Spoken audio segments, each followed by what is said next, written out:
Hello, Aaron. Welcome to the World Vegan Travel Podcast. Hi, it's so cool to be here. Thanks for having me. I am so pleased to have you on here because we're going to talk about something that I would really like to try to do. I'm having problems getting my partner Seb to get on board with, and that really is like combining travel and cycling together. For those watching the video, Cool. they might be able to see an exercise bike. I've gone from being somebody that never had done that before to actually really enjoying it. So I really feel like cycling is going to be happening more in my life, which is super exciting. Yeah. And you've got so much to share about travel and cycling. So, Aaron, why don't you tell us about yourself? How did you get into adventure cycling and veganism?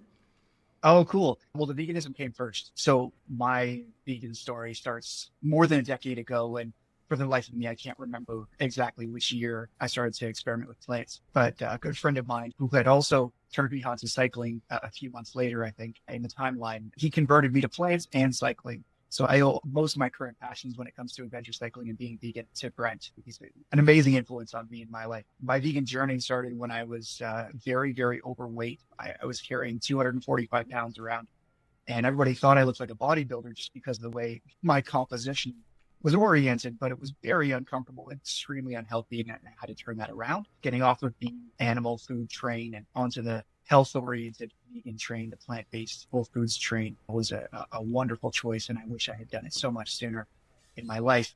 The cycling thing, like I said, Brent turned me onto that, and it just immediately felt like a wonderful way to not only move my body, but also to explore the world. That was one of his main points that he brought up to me, was just a great way to explore his local area, and I joined him for some bike rides, picked up a very inexpensive used road bike when I moved to the Collingwood, Ontario area. I just enjoyed the freedom, the wind, the road. That eventually grew to 5 or 6 bike upgrades later to gravel riding, exploring, touring, and adventure cycling, as I believe it's now called. Just hauling your bike on a plane or somewhere and touching down or starting to ride through the area you land in. It's just grown into such a love affair for me. Wow, that's so interesting. When I was a child, my dad was quite a big cyclist as a commuter, but he cycled a lot. At the weekend, we would go out together. I would be back on the back of my mum's bike and we would go out and bike Oh, rides yeah. together. I have such fond memories of that. It was such a nice, and you feel so much more connected with the environment that you're in, but you Yeah. get to cover so much more ground. This is definitely something that I want to explore. That's so Thank cool. you. You have some future plans regarding cycling and veganism, and we're going to talk about your upcoming adventure in a bit more depth. But Oh, you're actually thinking about doing some way where you can combine travel services for vegans and cycling. Tell us about what you're thinking about there. yeah. This aspect of the episode will be quite condensed and short. I love that you're asking the question, Bridie. The thing that I took away from my most recent adventure in Colombia was that people have to explore this country. And it was in Colombia that I not only decided to push forward on my next project, but also decided that I have a comfortable enough familiarity with that country, for example, to be able to have people join me in country, cycle around up and down mountains, and I can more or less get them through the experience with my working level of Spanish and my familiarity now with the terrain, the topography, the various food options, which were some of the best I've ever had before, despite it being a very carnistic society in general. And I'm sure we're going to talk about that, but I'd love to lead tours. I'd love to get people on their bikes with me going up and down the mountain ranges and the beautiful roads in Colombia to start. And then we'll see where it goes. All right, so you've touched on Colombia, and it's a place you've been to a couple of times now. Why Colombia? Mhm. What attracted you to this country for your cycling adventures? Yeah, this question always makes me laugh because I have a terrible answer for this question. I don't remember exactly what it was about Colombia. I don't remember why I decided to go there in the first place. I'm not even exaggerating here. It was just a place I decided to go. For whatever reason, I have always loved the Latin culture, the Spanish language, the cuisine. The dance has taken my heart away. Even in this last adventure, I spent 2 weeks off the bike in Cali, Colombia, which is the dance capital of Colombia, learning salsa and bachata, which was one of the highlights of my trip. And Shakira, of course, I'm a big fan of her music and her persona. And I was so hoping I would get a chance to meet her or a family member That's how ignorant I was to the Colombian culture and all that stuff, right? It was just a big mishmash of myths and legends in my head. Colombia is deep and rich when it comes to cycling culture. Oh. Some of the best cyclists in the world have come from Colombia. People go to Colombia to train for gigantic events and that kind of thing because of the elevation topography. 4, I think, years ago now, the year before the pandemic started, I grabbed a bike, I grabbed some bags, I stuffed them with some stuff I thought I would need, put it in a box, flew to Colombia, and rode just under 700 kilometers as a round trip from the city of Cartagena to the village of Santa Marta, a little fishing village before the rainforest section of Colombia on the Caribbean coastline, and then back. It was just an eye-opening, magical experience. What started then was what became, as I said before, a love affair with the country. The people are so heart forward. The culture of putting your needs ahead of their own, or at the very least, really just being there to help you if you need something and pointing you in the right direction.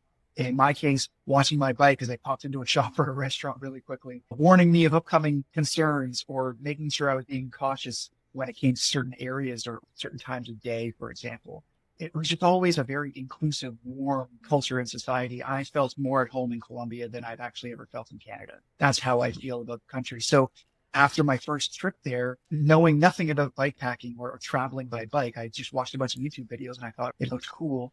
That's where my ignorance comes in and brought the bike. By the way, that same year, 4 years ago, after my first Colombia trip, I was able to take a different bike to Cape Town, South Africa, and just do some consistent riding up and down there. So I came back in the best shape of my entire life after those 2 months of traveling. Luckily enough, my employer allowed me to have 2 months of traveling and then come back and still be part of the crew. I just kept working away and trying to think of how can I get back there for a longer period of time. 2 years later, I was able to go to the city of Medellin, which is a very popular city in both Colombian lore and just the travel of the country of Colombia, but also train there for a month before tackling a famous road cycling climb called Alto de Letras in the Andes mountain ranges. That's an 81-kilometer ascent up the mountain. It's called the world's longest road climb. Whether it actually holds that title statistically, I don't know, but it's certainly a pain in the butt to get up. I had a partner with me crewing me up the mountain there. That was a wonderful experience to summit that mountain. And then the very next year, I wanted to connect the dots. I wanted to connect my bikepacking trip along the coast with training for Alto de Letras in Medellin and try to take a longer, more extended trip to answer the question, what am I doing with my life? It really was one of those big picture moments. And I saw myself going on a professional trajectory that was wonderful and productive and profitable. But in my heart, I couldn't justify continuing down that path, continuing to be a productive member of that team while also having my brain and my heart out of the team. And that wasn't fair to the employer. So in December, I left that position to travel for the 2 months of January and February in Colombia. You talked about the experience of being in the environment in which you're riding through as a passenger on the backseat of your mom's bicycle, I think you were describing, or pedaling along on your own. The birds that fly along with you, the animals you get to see along the way, the bugs that fly in your face, and the towns you roll into, the villages you roll through. I don't ride very fast. I just ride for a while, and I'm able to see throughout my day dozens and dozens and dozens of different things that they impact my emotional and physical state in such a way that I feel like I'm really living life the way I want to live. To me, that's a very beautiful thing. That's why I continue to pursue those projects and those efforts and those endeavors. That's so amazing. Really, your passion is evident. I absolutely love it. So Colombia is an interesting destination. I remember Colombia when I was really young. It was considered quite a dangerous destination. So maybe there is some misconception about Colombia. It might actually not longer be true or were never true. Would you speak to that, please? I'd love to. I'll do my best in my experience, and I cannot call myself an expert on the topic, but I can certainly say anecdotally and through others' experiences and stories they've shared with me too, I can speak very confidently on this, at least from my perspective, right? I think Colombia is a safe place from the perspective of travel, either solo or in a group. It is ingratiating whether or not Spanish is a comfortable language for us to hold. People tend to get by, especially with apps now. Google Translate, saying what you say in English, it translates to Spanish. That was a bit of a cheat code if I really got in a sticky situation. But for the most part, a smile, a hand on the chest saying thank you or help me or me being goofy and doing something silly got me through sticky situations if I was ever in any. And I have some really interesting stories on that same topic. On the note of misconceptions, I believe if you asked a Colombian resident right now, they would say the same. And I have asked Colombian residents what their perspective is on this. Day to day, it is no more dangerous than any other city in the world. Yes, there are things happening in the country of Colombia, but I would be more likely to feel safe riding my bike along a road in Colombia anywhere in the country than I would feel in a dark alley in a large city in Canada, but in downtown Toronto, for example, any day of the week. It's just the country takes care of us. Are there dangers? Yes. Again, like anywhere. And the lore and the myth and the legend of Colombia is unique in such that we stream and binge watch stories of the Colombia cartel and drug mules and runners. I don't know the right words here because I haven't watched them, but this is all over our TV, right? It's so spectacular. It's so prevalent. The stories are so amazing that we just latch onto it. And that's all that we hear or see when we think of the word Colombia. My first trip to Colombia, it was my first time traveling by bike, and I was in a new country. I hadn't really grabbed the language yet. It was just immediately welcoming, and it immediately felt safe. Can I share a quick story on this? Please do. Okay, so my first trip in Colombia, again, I had little to no experience. I'd watched a bunch of YouTube videos. In fact, my first night putting the bike together before I was leaving the next day, I did a little test ride after building it out of the bike box for the airplane. I was starting to pedal along and I tried to turn one way and my wheel went the other way as the way I was trying to turn because I forgot to tighten up some screws on the headset of the bike. That's how inexperienced I was. Now, luckily, I'm very resourceful. I pay attention when my bike doesn't want to go the way I want it to go. So everything ended up being fine. I laughed at myself and I'm so glad it wasn't the morning I was leaving. I'm so glad I wasn't in traffic. That's not the story I wanted to share, but it was interesting. My levels of inexperience have grown and lowered at the same time. The more places I put myself in, the more adventures I tackle.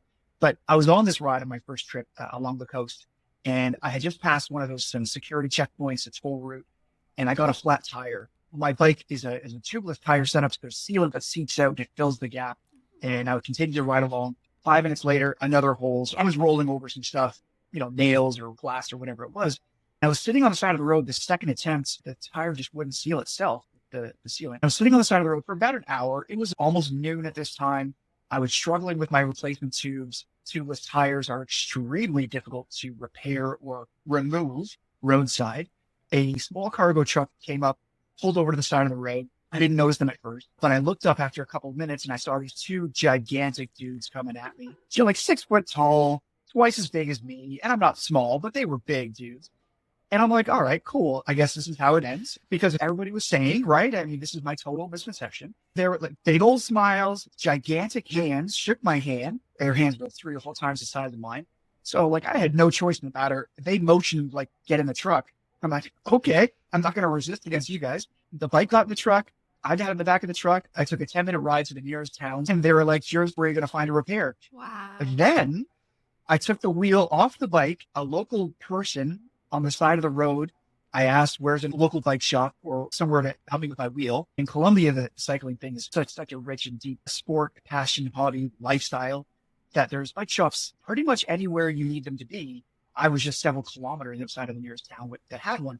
So this guy directed me to a shop. I said, where is that? He's like, no worries, I'll take you. Jumps on a motorbike. So I'm one hand on him, one hand on my bike wheel. Bike wheel's just careening behind the motorbike as we zip through this town.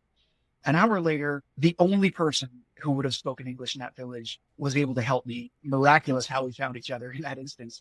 This is the crux of the story. The whole time, my bike was sitting upside down, my wallet, my passport, everything. In my infinite ignorance and panic of having this catastrophic mechanical failure on my bike, I didn't clue in. So tons of cash, passport, everything upside down on a bike in the middle of this town in Colombia. I got back, everything was fine. Nobody had touched the bike. They looked after it. And so a long-winded answer here, Bridie, but I cannot talk enough about how safe and comfortable I felt. 100% of the time, I can't say that, but 99% of the time, absolutely. And that 1% was people saying, hey, be careful. Don't go here. Don't go there. Sometimes I followed their instructions, but I also found that people said that every single place I went. In general, I think that the misconceptions no longer apply today. Would I go out on my own as a solo male traveler, I would, with all humility, say I'm not too worried about people coming up on me or doing me any harm. I still wouldn't go out at a certain time of night or down certain roads or anything in Colombia or anywhere. I've also had the privilege of running into many male and female travelers, some solo, some group, who through the country, traveling, bikepacking on their own, staying in hostels, traveling by bus or by car or by taxi or motorbike. I haven't heard a negative experience yet. Does that mean they don't exist? Does it mean they don't happen? I can't speak to them, and it would be silly of me to just wander around aimlessly in any country in certain times of day or certain areas. But the misconceptions, I believe, are exaggerated gay. The facts are the facts. That stuff happened, but no, it's just a beautiful place to be. Wow.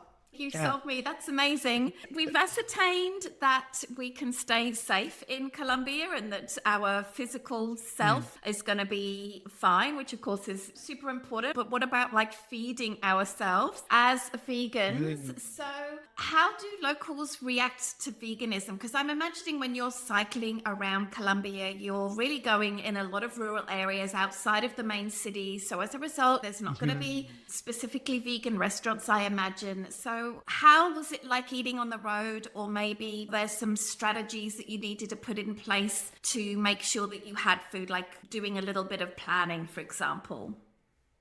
Totally. The level of inexperience I have on the bike in these adventures, thankfully, is one of those levels of inexperience that has lessened as opposed to increased. So there was a significant amount of planning involved when I was in a major city. This latest project, I rode 3,400 kilometers. I started in the town of Cartagena on the coast, which is kind of like a Colombian Miami type of a feel, down, up and into Medellin, down south to Cali, wrapping a little bit more south, and then winding my way back up, ultimately doing Altos de Letras with a fully loaded packing bike and wrapping myself over and climbing up into Bogota, continuing north to the coast. So Bogota, Medellin, Cali, Cartagena, Barranquilla, Santa Marta, Puente Nacional, all these kind of through points that one would encounter as larger areas or more urban areas had lots of options. Health food stores where I could grab some nutrition powder or some electrolytes. The areas in between that you're referring to, I actually had less trouble eating there and along the way than I thought. One of the most incredible things, and I'm so happy we're talking about food, because food is one of my favorite things in the whole entire world. I just love it. One of the best parts about being vegan is I've had better food over the last 10 plus years, however long it's been, than I've had in the rest of my life. Even in work roles, we were treated to some incredible meals, and I wish I could take them back. But even now, the vegan food is next level. Cape Town, South Africa had a restaurant called Lekker Vegan. Sandwich. I know it. Do you know it? Oh my God. So the Gatsby sandwich, I'm thrilled that you know this restaurant. You know, 2 different types of seitan, 2 different types of vegan cheese, the shredded lettuce, the tomato. I've been trying to replicate that sandwich since 3 years ago or 4 years ago since visiting Cape Town. And I've come really close, but that's a special sandwich. I was there for the month. I probably had it once or twice a week while I was there after finding it.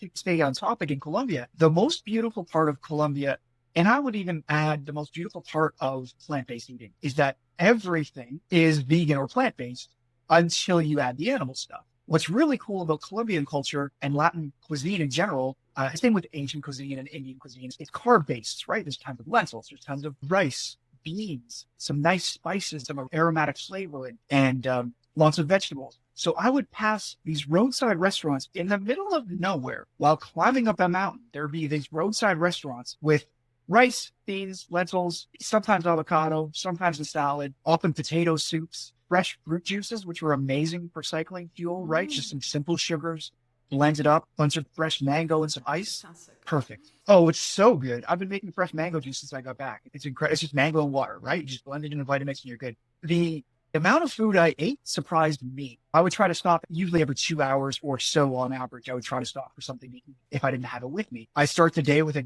full bunch of bananas. I just eat those for the first 2 or 3 hours of the ride. I'd have a water reservoir full of electrolytes and water. I would just stop every one of these restaurants every couple of hours. And I'd have rice, beans, salad, and avocado. And it was perfect. I'm somebody who, if I love something, I'll eat it 5 times a day. It doesn't bother me at all. You know?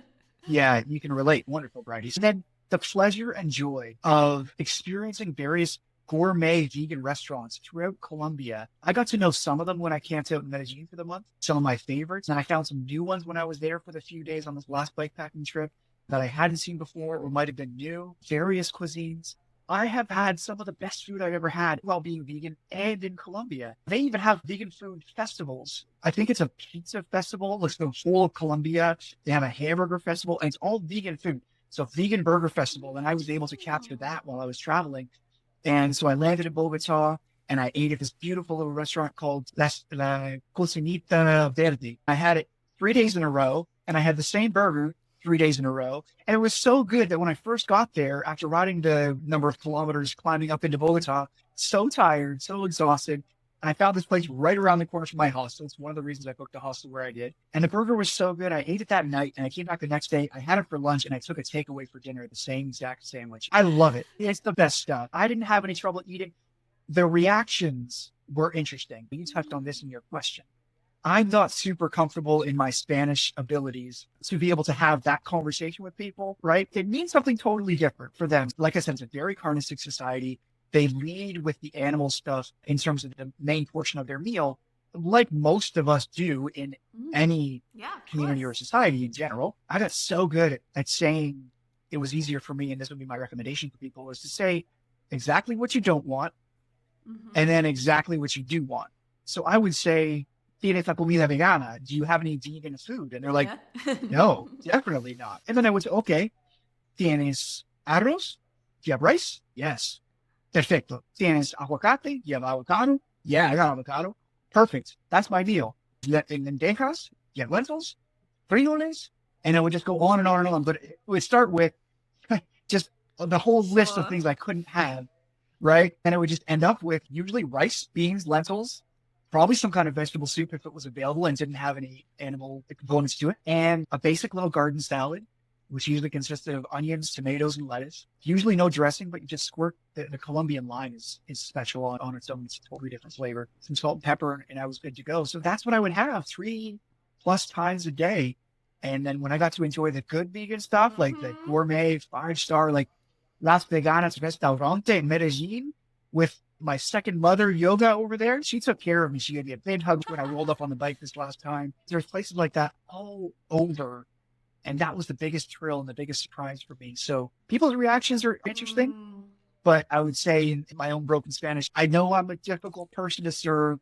I promise you I'll tip well. You can give me a gigantic plate. This is what I would continue to say over and over. You need so many again. calories. Give me a big plate of exactly, right? Anyway, so a longer answer than I would have hoped here, Bridie, but you talked about food and I can just go for days talking about food. It's one of my favorite topics as well. Is it expensive? Cool. I'm imagining if you are eating so much, many times a day, then those costs could add up. I'm guessing that sort of the street side restaurant stalls are probably pretty reasonably priced. Like how much would a big plate of the food that you just described cost? Yeah, great question. I love talking about this too. Not as much as we would all pay for the same thing in Canada. Funnily enough, the most expensive breakfast meal I ever had was avocado toast. Somehow, the missed communication, there was not adequate translation between he and I. And the funny thing about that is he spoke English perfectly fine. But what I was asking for and what he brought were totally different things. So I ended up paying $13 Canadian for avocado toast, what should have been a $3 meal. But most of my meals, when I talk about these roadside restaurants and even in-town restaurants, they would call it comida pendeja or comida paisa, like the food of the people. So rice, beans, possibly lentils, some salad, ideally avocado, just a basic fuel plate would be about $3 or $4. Wow. In general. Having that same meal gave me a great deal of context and perspective. So I had that meal enough to say that I was an expert on that meal and what it should cost. I don't know what cost and supply is in Colombia, so I want to continue giving them the benefit of the doubt. But there were some people who extorted my English origin, my Canadian origin, for a bigger profit, because there were times where I paid $16, $17 for that meal with nothing really extravagantly extra or larger. But in general, the food that I ate was $3 or $4 for that basic meal. I also paid a lot more money for gourmet meals. I'm learning on these adventures, food is the biggest cost. Even my first hostel stay was $6 for the night. 20,000 Colombian peso. The Canadian conversion is wonderfully favorable. Mm. And if you do it right, you can travel through Colombia incredibly inexpensively. Me loving food the way I do, I would sometimes do a first dinner after getting off the bike, having a nap, and then going doing a second dinner later at night. So there were evenings where I spent $20 or $30 on food alone on top of the food that I already bought throughout the day or had with me or whatever. So it's a tricky thing, but this is why I'm so excited to bring people along for these types of rides, show them how sustainable and comfortable it can be to explore areas like that. But yeah, Colombia is a wonderful place for the currency conversion. Fantastic. Yeah. Amazing. If this has really inspired a lot of our listeners, what tips can you give for people that are looking to do adventure cycling? How can they prepare themselves for a trip like this and make sure that when they actually go, it will be fun and enjoyable? I got a lot of thoughts on this question, Bridie. To review, the first third of my journey was from the city of Cartagena on the Caribbean coast, a very popular destination for visitors to Colombia. I went south, so about 800 or 900 kilometers into this ride, you start climbing up into Medellin. What I found out is that without the appropriate gearing, without the appropriate mechanisms to make an inclined pedal effort smoother or less taxing on your body, it is tough. I ran out of gears. They don't have hills in Colombia. They have mountains. As soon as the mountain kicked up and I was climbing, I think my first climbing day I did 1,800 meters of elevation gain, which if you talk to a cyclist, the average non-cyclist person listening to this episode, you can't have a sense of what that is. And 1,800 can be extremely distressing and taxing and hard, or it can be a very long, gentle day where you're just going up and down like this. Well, that first day, I was just going up for about 35 kilometers on this incline. I kept looking back at my rear wheel thinking, is there anything left? Can I just keep clicking and hopefully magical gears will show up? So this is my tip for anybody to answer your question. I'll try to keep on track. Come prepared, knowing that you're going to tackle some extreme climbing, some heavy inclinations, some long, slow efforts.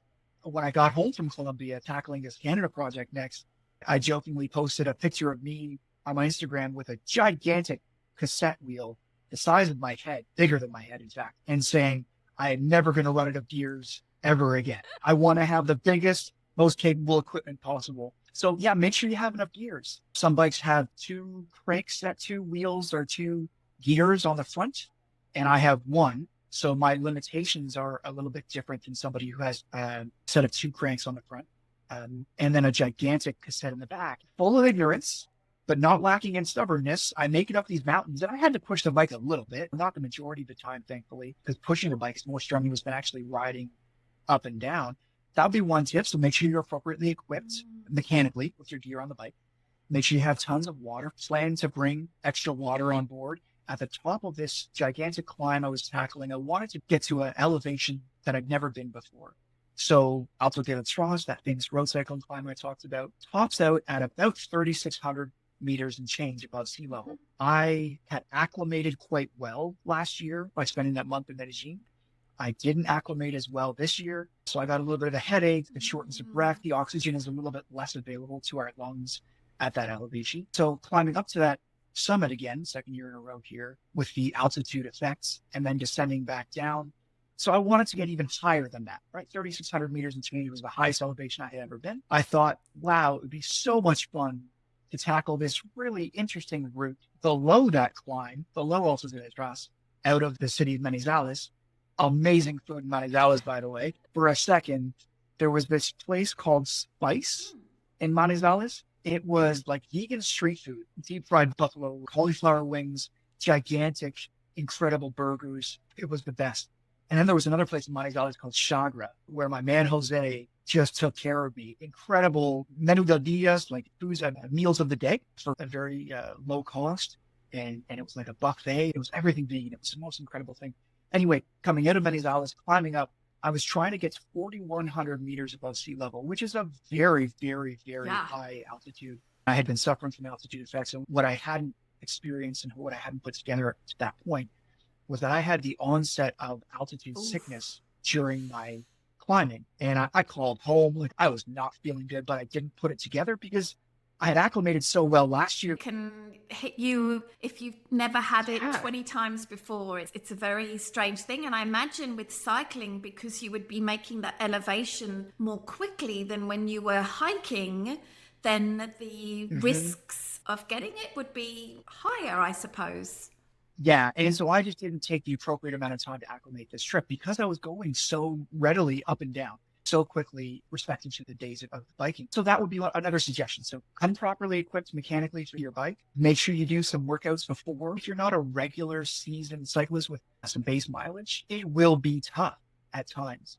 I've designed some routes where it could be a very gentle tour. It could be an intermediate tour, or it could be an advanced tour. An advanced tour would be an example of me helping people get up and down out of the Dennis. At this 4,100 meters, I was suffering. My helmet felt smaller. Like my head was expanding. I descended for almost 100 kilometers that day, all to 4,100 down to 400 meters above sea level. And the symptoms just kind of went away. It was just a weird thing. So altitude sickness is my other suggestion. Just be aware that where you're going, take your time, make sure you sleep lower than where you were earlier in the day. Avoid the alcohol. Anything that would be detrimental naturally is just going to be exacerbated at those heights. But I think this point came to me as I was discussing water and hydration. It's a desert up there. There's snow on the mountaintops. If there's cactuses on top, there's very little actual hydration. So if you get stuck on a mountain, it could be bad. Luckily, I had the wherewithal, even in my diminished state, to recognize that these are some things I'm putting together. This might be what it be, meaning altitude sickness. Maybe I should get off this mountain. So I made it to the 4,100 meters. It was a terrible experience. The photos looked great, but it was a terrible experience. And I even had to take a bus. Wow. The funny thing, I had to take a bus for 15 kilometers of that climb because I was in such a diminished state that descending down to the nearest accommodation, I didn't want to do that because it put me backwards in my forward movement to get to my next destination. Even the bus took 45 minutes to get these 15 kilometers. Like it was a steep, grueling climb. The reason I took the bus was to get to where I needed to be, to do the descent that I needed to do, to get into a spot where I was lower than where I stayed the night before. And so it was incredibly challenging. I don't know if I did the right things or the best things, but I did what was necessary to put myself in a position to continue the project and to continue that riding and wake up the next day and continue to ride. Mechanically prepared, cardiovascularly prepared, muscularly prepared, do some interval training, do some strength training ahead of time, prepare to bring more food and hydration than you think you'll need just in case.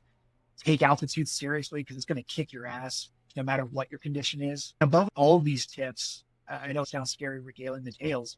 It was scary living it. They have this phrase in Colombia, vale la pena. It's worth it. I think it literally translates to something along the lines of bring the pain or something like that. It's the joy, the struggle. It truly is one of those places where you look around deeply out of breath, suffering from lactic acid. And you're just like, wow, this place is really pretty. It just takes you back into the experience because of how incredible it is there. I hope all that makes sense. It makes perfect sense. Yeah. From a logistical standpoint, Colombia, like many other countries with Spanish as the core language, there's different idiomatic adjustments that you might have to make, different words that they just don't use on a regular basis, if at all. So Spanish in Mexico is different than Spanish in Colombia, different than Spanish in Spain, right? One of my favorite questions to people when I was conversing with them is, what are some local words or phrases? And I got some really funny answers. And then I was able to integrate some of those things. So the point here being, if you don't have a working repertoire of Spanish words that you can piece together, not even to form grammatically correct sentences, but to describe what you're after in that particular moment, utilize Google Translate or your translation apps. They're definitely a bailout app. But also spend some time listening to Spanish, speaking Spanish, talking with Spanish friends, and you'll pretty quickly be able to practice enough that you'll be able to get by in your day for the basic needs. The biggest tip I want to give on conversing in Spanish for us non-native speakers, practice the vowels. It goes such a long way in effectively enunciating the language. The vowel enunciation is so important that if you do not enunciate it correctly, it sounds like a totally different thing to them. So a word that I struggled with a lot of the time was hielo, which sounds like yellow, but in the Spanish language, they don't have the O sound. I mean, I'm exaggerating, right? But they don't have that. So if I would say hielo, they wouldn't exactly get what that was. But when I said it in a more abbreviated fashion, hielo, which is Mm-hmm. ice, became a necessity for me wherever I could find it. And if I wasn't saying it perfectly, I would get a lot of confused looks. Then 5 minutes later, after them saying, no, we don't have that, we don't know what that is, they come out with a gigantic piece of ice for me. Practice the vowels. Ah, e, e, o, u. And they're so short and so quick, it'll get you a long way. ¿Cómo estás? ¿Cómo va? And just bien gracias. Y tú, like just little practice bits and pieces that will get you so far. And the key word that gets you through the rest of the situations. I hope those are good examples. But the enunciation became so important to me. I became so aware of how important it was super quickly from my very first visit there. So that would be my other tip. Fantastic. All right. So your next project is riding across Canada. That is quite a feat. What are you most looking forward to about this adventure? Oh, okay. That's an easy question to answer. I am most looking forward to the events that I am coordinating with animal-focused organizations like animal sanctuaries clear across the country along the way. So essentially, when I leave from Vancouver in the beginning of June, I'm already coordinating specific events with animal sanctuaries in Calgary, for example, to host speaking events and fundraising events and awareness type of things with them, for them, on their behalf. It's like one of my favorite things to meet these sanctuary operators. It's very hard work. Oh, I truly believe that they are the hardest working human beings on the planet. Now, that being said, obviously, I don't have exposure to every job in the world, but from before sunrise to well past sundown, every day of the week, every week of the year, they're going all out. Many of them holding full-time jobs to pay for the sanctuary work. So in my opinion, and in my true fundamental belief, these individuals are superheroes. And I happen to have quite an admiration for superheroes. I wish I was one. But as it stands, I just like riding my bike and talking about vegan food. What I love about these folks is that they're so incredible at what they do, but they don't get the exposure or the awareness often that they need in order to create the effect and the funding that they need to do the things that they need to. So they're out of pocket a lot of the time for many of their endeavors. I would love for my project to bring awareness to those folks through these events, through the social media campaigns that we're going to undertake. That's what I'm most excited about. Introducing myself and meeting these sanctuary operators, these superheroes, and getting a chance, hopefully, to speak on their behalf wherever I can. I certainly won't be able to get to everybody throughout Canada. There's so many incredible organizations like this. I only have 2 legs, 2 wheels, and my fixed amount of time. But I can't wait. One of my favorite things to do ever is speaking. And I've done it for a number of years, never in a professional capacity, but it's something that I'm trying to coordinate. I got a speaking engagement set up on June 7th. I got a speaking engagement set up on Labor Day weekend in opposite parts of the country, Vancouver and Halifax. And in between, we're going to do a whole bunch of cool stuff with these animal sanctuaries in my local province of Ontario, in yours out west. I am so excited to be able to tackle that aspect of this project. That sounds amazing. So, Aaron, where can our listeners follow your journey and learn more about your adventures and what it is that you're up to? Sure. The main place I share stories and updates is on Instagram. It's just the easiest for me to manage. It's simple and it's user-friendly. I'm not technologically adept, so that's where I gravitate towards. My handle is at Aaron on Purpose. That's my main personal one. It's been suggested that I create some other handles for the Canada ride specifically. I don't have a good answer for that yet, unfortunately, Bridie, but the main one where people can connect with me and then get directed to the other one that end up being created will be through the Instagram channel of that Aaron on Purpose. Do you have a website yet or not yet? No, not yet. That was another recommendation. It's a good question. So a lot of people are saying, what's the website? The reality is what I'm trying to do, I'm not going to be able to update a website. So it would have a landing page of, hey, I'm going to ride across Canada and talk on the way. And that would be it for like 3 months. So I just didn't think that would be serving of the project or the message I'm trying to get out. Well, if people follow you and continue to follow you, then I'm sure any announcements regarding any trips that you might host or lead or run, or if people want some advice, I'm sure they'll be able to find it there. Aaron, I want to thank you so much for taking the time to be on the podcast today. Are there any last words that you wish to share with our listeners? Yeah, again, Bridie, thank you so much for this opportunity. I love talking about myself, even as an introvert. It's always so much fun. The message that I'm going to be sharing as I ride across Canada is what I'd love to leave your listeners with today. And I've crafted this message entitled Optimizing the Human Experience, and then in parentheses, by being vegan. It all boils down to that fundamental belief that I hold, that the everyday experiences that we encounter are better when we approach them with intentionality, when we're opting into our various decisions rather than passively and habitually going through our day. I can think of examples where we go to the grocery store, where we just get the things we always get. I think that we're leaving a human experience untapped into when we do so passively or in a patternistic or habitual way. I would encourage everybody who listen to this to put yourself in an uncomfortable travel situation and see how you do, and experiment and experience what everything is going on around you.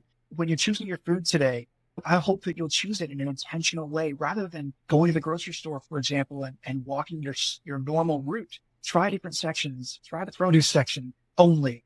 You'll be in and out in 15 minutes at the grocery store, and then cook with that. And I just think that everything we do, we can do it with the intention of not promoting cruelty or abuse to animals. We can do it in a way that actually sustains us better and optimizes the way we exist in the world through that intentionality. So I really hope that listeners can take that away. And if they want to hear more, they can come hear me speak as I ride across the country. That's amazing. Aaron, thank you again. It's been a pleasure talking to you. Your passion for this topic came across to me very clearly, and I'm sure it has for our listeners as well. Thank you so much. Muchas gracias. Bye.